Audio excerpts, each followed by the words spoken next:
luxury brands like Gucci and Louis Vuitton don't market to the rich. They market to poor people who want to look rich. The truly rich do not dress like you think. They are not shopping for Gucci, YSL, or Balenciaga. That's all done by the middle class in an attempt to look rich. The concept of luxury was created to get poor people to waste their money. Mainstream luxury fashion brands have trained us to believe that branding is everything, when in reality, most high-end products are really only status symbols for those that can't afford it. About a week ago, I uploaded a video about luxury being dead, and there were a few themes in the comments of that video that were around who actually spends money on luxury, who's shopping with these brands, the fact that real wealthy people don't shop with these brands, that luxury shopping is ostentatious, you know, it's just to show to others that maybe you have some status, and real wealthy people don't need to do that. So I thought it would be interesting for us to discuss if luxury is only appealing to the broke. So I am a fashion lover who occasionally indulges in some luxury. However, I definitely was not born into wealth, and I really wanted to review whether my love of luxury was a consequence of me not growing up rich. But first I wanted to define who the average luxury customer actually is. So in 2023, Forbes reported that 40% of luxury buyers had incomes under 100,000, and a quarter of them made under 50k a year. However, the truth is that luxury is still mostly bought by higher earners. The vast majority of sales still come from wealthier consumers.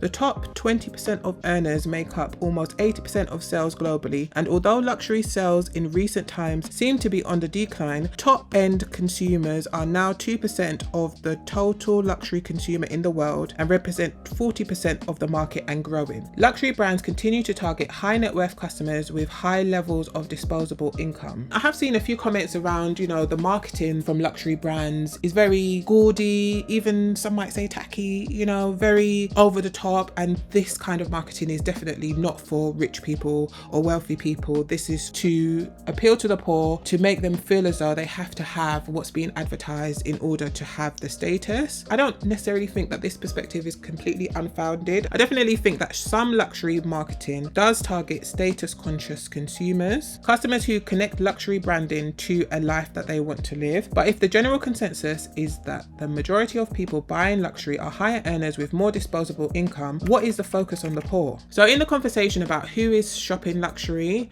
and what that demographic looks like, there does seem to be running themes, not only in the video that I posted a week ago, but just generally in comments all over the internet about, you know, the majority of people who shop these brands don't really have the money and are kind of putting themselves in debt and are just doing it so that they can, you know, show their brands off, buy things that other people recognize. And this idea of being stealthily wealthy has been thrown about a bit in the recent years. The best way to understand stealth wealth or quiet luxury is Tom from Succession's reaction to this Burberry handbag. Everyone's laughing up their sleeves about your date because she's brought a ludicrously capacious bag. What's even in there? Huh? Flat shoes for the subway? Or lunch pail? I mean, Greg, it's monstrous. It's gargantuan.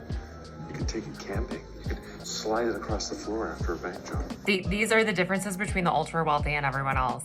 They don't have to carry around purses. They've got a car and driver waiting on the curb. They don't need flats for the subway. They never take the subway. They don't need to use social media like a lowly content creator. They own the companies that all the content creators work for. They don't need to dress like they have a personal brand. They don't need a personal brand. Real people who have real generational wealth don't want people to really know or don't care about people knowing, so have no real affinity to logos or brands. They kind of just want good quality. So I thought it would be a good idea to look at the most popular brands, top sellers, so we can kind of get an idea of what the majority of shoppers are actually buying from these stores. So we'll start with Louis Vuitton, and their most popular bag is Speedy, which is one of the brand's most iconic bags. It's known for its classic shape and timeless design, and it was introduced in the 1930s and has remained a favorite due to its versatility, practicality, and status symbol appeal. I'm sure most of you guys have seen a Louis Vuitton Speedy, but whether you buy this bag with the Demier bean print or with the more recognizable Louis Vuitton monogram, I would say that this bag is very noticeably a Louis Vuitton bag, right? If you see somebody carrying this bag, you are probably going to know that it's a Louis Vuitton bag. The second most popular bag is the Neverfull. I'm sure you guys are also familiar with the Neverfull. It's a large tote bag, and similar to the Speedy, I would say that it is a brand staple. It is a bag that is often duped, as with the Speedy, and I think if somebody is carrying a Neverfull, chances are you're going to know it's a Louis Vuitton bag. And third on their most popular list is the Alma. I own an Alma. I think the Alma is probably, of the three, the least obviously identifiable as a Louis Vuitton bag. However, you can pick this bag up in the monogram print and the Demier Ebene print. It is estimated that Louis Vuitton sell over 500 units of these bags combined each year. So these are very, very popular bags, and these are very popular bags that are very notably Louis Vuitton bags. If we go over to Gucci, then their top sellers are the Gucci Dionysus bag, the Gucci Ace sneakers, and the Gucci GG Marmont bags. In 2020, the Marmont bag was said to represent about 30% of Gucci's total handbag sales globally. So all of these items are very popular with Gucci, and I might even say logo heavy, and depending on who's looking,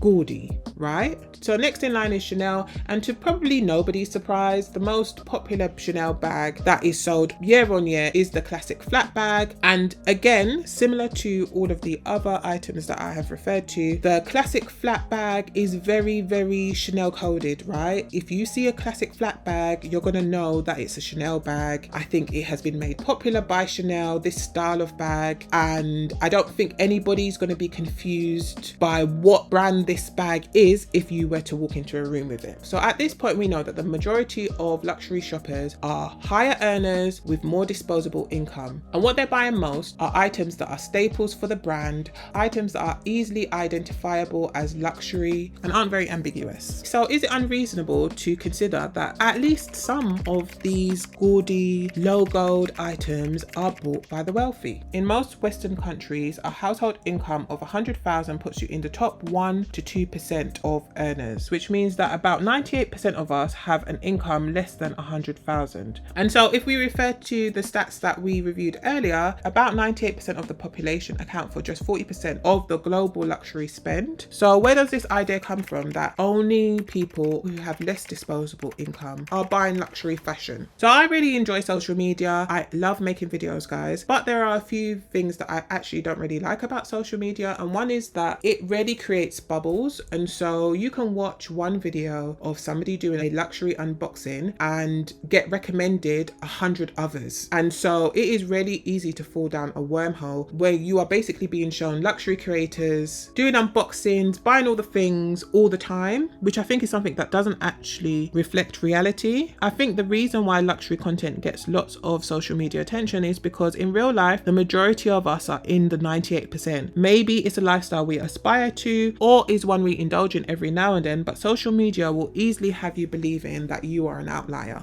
And as somebody who does create luxury content, you know, I do unboxings and all those things, I can say that you cannot always take this type of content, or any kind of content actually, on face value. You are never guaranteed of where these products are actually coming from, whether they're gifted from brands, whether they're a result of somebody, you know, saving up and buying it, whether somebody actually does have a well-paying job, maybe they are in the 1 or 2% and, you know, they're just sharing their lifestyle and what they buy, and or maybe they're super fakes. You know, anything is possible on the internet, and I think it's really important to remember that. I also think though that the idea that luxury has become more accessible, which is also an argument I saw in the comments, that, you know, luxury is no longer for the small few. You see luxury brands everywhere, everybody seems to have access to it, it's no longer exclusive. I think that these ideas can be complex, and I think that these ideas actually have some undertones of unconscious bias and learned associations. I think think one good thing that social media has done is really put on display creators or people who live more of a luxury lifestyle. Maybe they have more access to disposable income, but may or may not look like what you might expect, or what at least society has taught us to expect from what a wealthy or luxury person might look like. I think that sometimes it's difficult for people who use social media to really put together in their head how someone or a group of people who might not look like what they expect a luxury person might look like might genuinely have access to a more expensive lifestyle, a softer lifestyle than what they believe that group of people or that person should have. I think humans do a really good job of filling in the gaps with what makes logical sense to them when they are faced with something that doesn't make sense to them, right? So if I see a pig fly and I don't know how it got up there, I'm going to try and figure that out in my head in a way that makes sense. So of course the pig has, wings, or has a battery pack, or it can't be real, right? It must be AI or something. I'm going to fill in the gaps so that it can make sense to me, so that I can be okay with it. And I definitely think that that is something that happens within luxury, in particular luxury fashion, where because of social media, there's less controls around what a luxury person looks like or what a luxury person should look like. And so although it is all complex, it is safe to say that luxury is still very much enjoyed mostly by higher earners, no matter how big or small the logo. And about super fakes.